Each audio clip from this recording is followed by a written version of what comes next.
Welcome to Kannan info Tamil.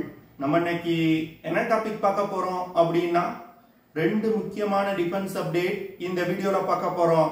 முதல் defence update, சமீபத்துல இந்திய கடற்படையில ஐஎன்எஸ் துஷீல் அப்படிங்கிற ஒரு போர்க்கப்பல் இணைக்கப்பட்டது. இந்த போர்க்கப்பல் தற்போது இந்திய கடற்படையில் பயன்பாட்டில் உள்ள போர்க்கப்பல்கள்ல இருந்து முற்றிலும் வேறுபட்டதா இருக்குது. இதன் காரணமா இந்த கப்பலோட செயல்திறனை பார்த்து நமது எதிரி நாடுகள் மிரண்டு போயிருப்பதா செய்திகள் வெளிவர ஆரம்பிச்சிருக்கு. ஐஎன்எஸ் துஷீல் போர்க்கப்பல்ல பல்வேறு விதமான ஆயுதங்கள் இணைக்கப்பட்டிருப்பதாகவும் கப்பலோட செயல்திறனை அதிகப்படுத்துவதற்கு பல்வேறு புதிய மாற்றங்களை செய்திருப்பதா செய்திகள் வெளிவந்திருக்கு. அப்படி என்ன ஐஎன்எஸ் துஷீல் போர்க்கப்பல்ல புதிய மாற்றங்கள் செய்யப்பட்டிருக்கு, ஐஎன்எஸ் துஷீல் போர்க்கப்பல்ல என்னென்ன ஆயுதங்கள் இணைக்கப்பட்டிருக்கு அப்படிங்கிறது குறித்து பார்க்கலாம். இரண்டாவது அப்டேட், இந்தியா இந்த 2025 வருடத்துல ஒரு குளோபல் பவர் ஹவுஸா உருவெடுக்கும் அப்படின்னு சில ரிப்போர்ட்ஸ் தற்போது வெளிவந்திருக்கு. இந்தியா ஒரு குளோபல் பவர் ஹவுஸா உருவெடுப்பதற்கு ரெண்டு முக்கியமான விஷயங்கள்ல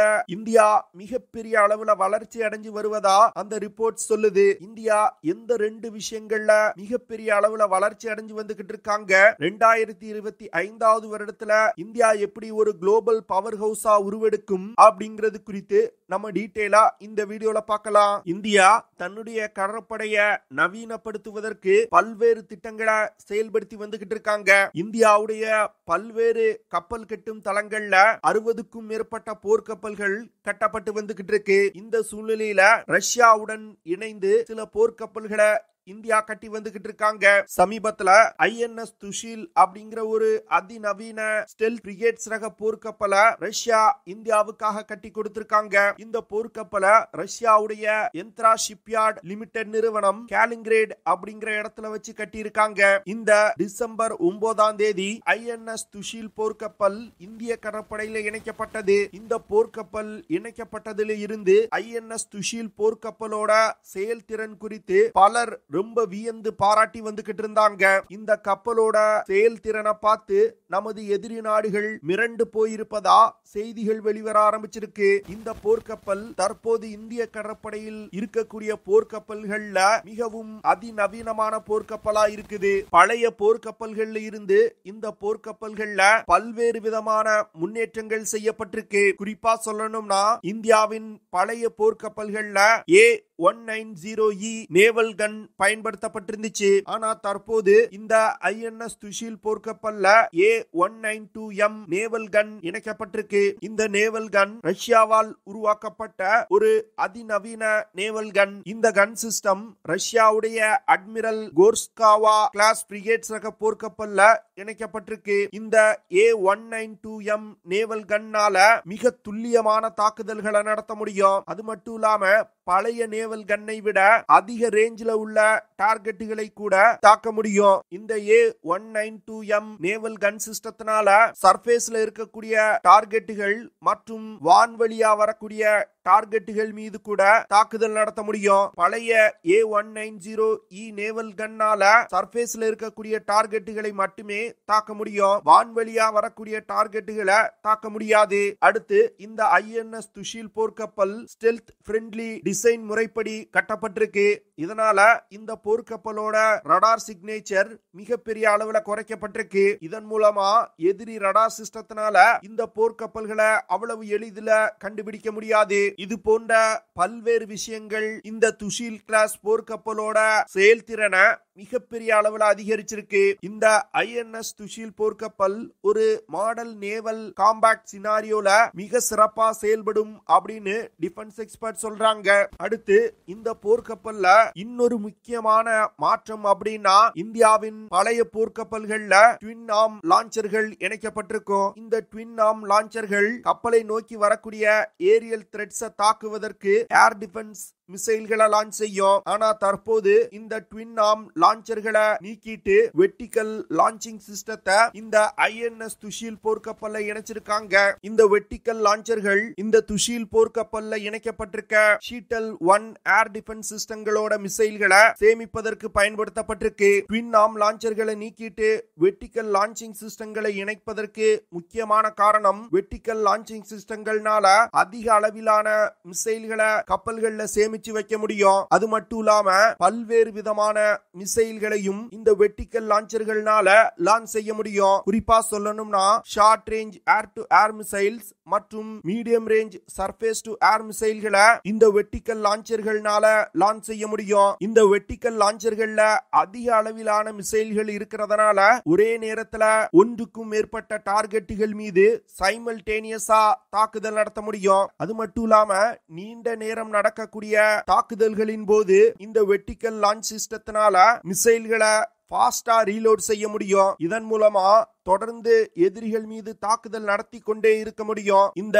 வெர்டிகல் லான்ச்சிங் சிஸ்டங்கள் ஐஎன்எஸ் துஷீல் போர்க்கப்பல்ல இணைக்கப்பட்டிருக்கிறதுனால இந்த போர்க்கப்பலோட ஸ்டெல்த் திறன் அதிகரிக்கப்பட்டிருக்கு. இந்த வெர்டிகல் லான்ச்சிங் சிஸ்டங்கள் ரொம்ப பிளெக்சிபிளான ஒரு சிஸ்டங்களா இருக்குது. இதன் காரணமா இந்த கப்பல்ல பயன்படுத்தப்படும் ஏர் டிஃபென்ஸ் சிஸ்டங்களுக்கு தேவையான பல்வேறு விதமான மிசைல்களை சேமிக்க முடியும். இந்த வெர்டிகல் லான்ச்சிங் சிஸ்டங்கள்னால இந்த கப்பல்ல இருக்கக்கூடிய ஏர் டிஃபென்ஸ் சிஸ்டத்தோட கேப்பபிலிட்டி மிகப்பெரிய அளவுல அதிகரிக்கப்பட்டிருக்கு. இந்த துஷீல் போர்க்கப்பல் 4035 டன் எடை கொண்டது. இந்த போர்க்கப்பல் 124.8 மீட்டர் நீளமும் 15.2 மீட்டர் அகலமும் கொண்டது. இந்த போர்க்கப்பல்னால அதிகபட்சமா 56 கிலோமீட்டர் பெர் ஹார் வேகத்துல பயணிக்க முடியும். இந்த ஐஎன்எஸ் துஷீல் போர்க்கப்பல்கள்னால தொடர்ந்து 8980 கிலோமீட்டர் தூரம் வரைக்கும் பயணிக்க முடியும். இந்த போர்க்கப்பலை இயக்குறதுக்கு 168 செயலர்கள் மற்றும் 18 அதிகாரிகள் தேவைப்படுவாங்க. இந்த ஐஎன்எஸ் துஷீல் போர்க்கப்பல்ல fire control system, hull mounted sonar system, 3D circular ஸ்கேண்டரே ரடார் சிஸ்டம் போன்ற பல்வேறு விதமான சிஸ்டங்கள் இணைக்கப்பட்டிருக்கு. இதனால இந்த போர்க்கப்பல்களுக்கு அதிக சிச்சுவேஷனல் அவேர்னஸ் இருக்கும். இந்த போர்க்கப்பலை நோக்கி வரக்கூடிய எதிரிகளின் போர் விமானங்கள் மற்றும் anti ship மிசைல்களை தாக்குவதற்கு 24 Sheetal 1 medium range மிசைல்கள் இந்த கப்பல்ல இணைக்கப்பட்டிருக்கு. அடுத்து குறைவான தூரத்துல உள்ள ஏரியல் டார்கெட்டுகளை தாக்குவதற்கு இக்லா 1E அப்படிங்கிற ஒரு short range air defence system பயன்படுத்தப்பட்டிருக்கு. எதிரிகளின் போர் கப்பல்களை தாக்கி அழிப்பதற்கு 8 பிரம்மோஸ் மிசைல்கள் இந்த போர்க்கப்பல்ல இணைக்கப்பட்டிருக்கு. 2 AK-630 close in weapon system இந்த போர்க்கப்பல்ல இணைக்கப்பட்டிருக்கு. எதிரி நீர்மூழ்கி கப்பல்கள் மற்றும் போர்க்கப்பல்களை தாக்குவதற்கு 2 டார்பிடோ டியூப்ஸ் இந்த போர்க்கப்பல்ல கொடுக்கப்பட்டிருக்கு. இந்த போர்க்கப்பல்ல இருந்து ஒரு KA-28 ஹெலிக்ஸ் ஏ ஹெலிகாப்டர் இல்லனா ஒரு HAL துரு ஹெலிகாப்டர்களை இயக்க முடியும். இது போன்ற பல சிறப்பு அம்சங்கள் இந்த போர்க்கப்பல்ல இருக்குது. இதன் காரணமாக தான் நமது எதிரிகள் இந்த ஐஎன்எஸ் துஷீல் போர்க்கப்பலை கண்டு அஞ்சு நடுங்குறாங்க. அடுத்து 2025 வருடத்துல ஜப்பான் நாட்டோட ஜிடிபியை விட இந்தியாவோட ஜிடிபி அதிகமாக போகுது. இதன் மூலமா உலகத்தோட 4வது பொருளாதார நாடா இந்தியா உருவெடுப்பாங்க. அதாவது தற்போது இந்தியாவோட ஜிடிபி எந்த ரேஞ்சில வளர்ச்சி அடைஞ்சு வந்துகிட்டு இருக்கோ அதே ரேஞ்சில போனா இந்த வருடத்துல 4.339 ட்ரில்லியன் அமெரிக்க டாலர் எக்கனாமியா இந்தியா உருவெடுப்பாங்க. அதுவே ஜப்பான் 4.310 ட்ரில்லியன் டாலர் எக்கனாமியா இருப்பாங்க. இதன் மூலமா உலகின் 4வது மிகப்பெரிய பொருளாதார நாடா இந்தியா உருவெடுப்பாங்க. 2022ல பொருளாதார வளர்ச்சியில யூகேவை இந்தியா ஓவர்டேக் செஞ்சாங்க. 2025வது வருடத்துல இந்தியாவோட ஜிடிபி 6.8% வளர்ச்சி அடையும் அப்படின்னு கணிக்கப்பட்டிருக்கு. அதுவே 2026வது வருடத்துல 6.9 அப்படிங்கிற விகிதத்துல இந்தியா வளர்ச்சி அடையும். இந்தியா வளர்ச்சி அடைஞ்சு வரக்கூடிய வேகத்துல தற்போது உலகத்துல வெகு சில நாடுகள் தான் வளர்ச்சி அடைஞ்சு வந்துகிட்டு இருக்காங்க. பல நாடுகள் பொருளாதார மந்த நிலையை நோக்கி நகர்ந்து கொண்டிருக்காங்க. ஆனா இந்தியாவுடைய பொருளாதாரம் கடந்த 10 வருடங்கள்ல மிகப்பெரிய அளவுல வளர்ச்சி அடைஞ்சிருக்கு. இது போன்ற மிகப்பெரிய பொருளாதார வளர்ச்சி மற்றும் இந்தியா எடுக்கக்கூடிய சில முக்கியமான டிஃபென்ஸ் ஸ்ட்ராட்டஜி மூலமா 2025வது வருடத்துல ஒரு குளோபல் பவர் ஹவுஸா இந்தியா உருவெடுக்கும் அப்படின்னு டிஃபென்ஸ் எக்ஸ்பர்ட் சொல்றாங்க. ஏன்னா இந்தியாவுடைய பொருளாதாரம் மட்டும் அதிவேகமா வளரல, இந்தியாவுடைய டிஃபென்ஸ் செக்டார்லயும் மிகப்பெரிய மாற்றங்களை இந்தியா கொண்டு வந்திருக்காங்க.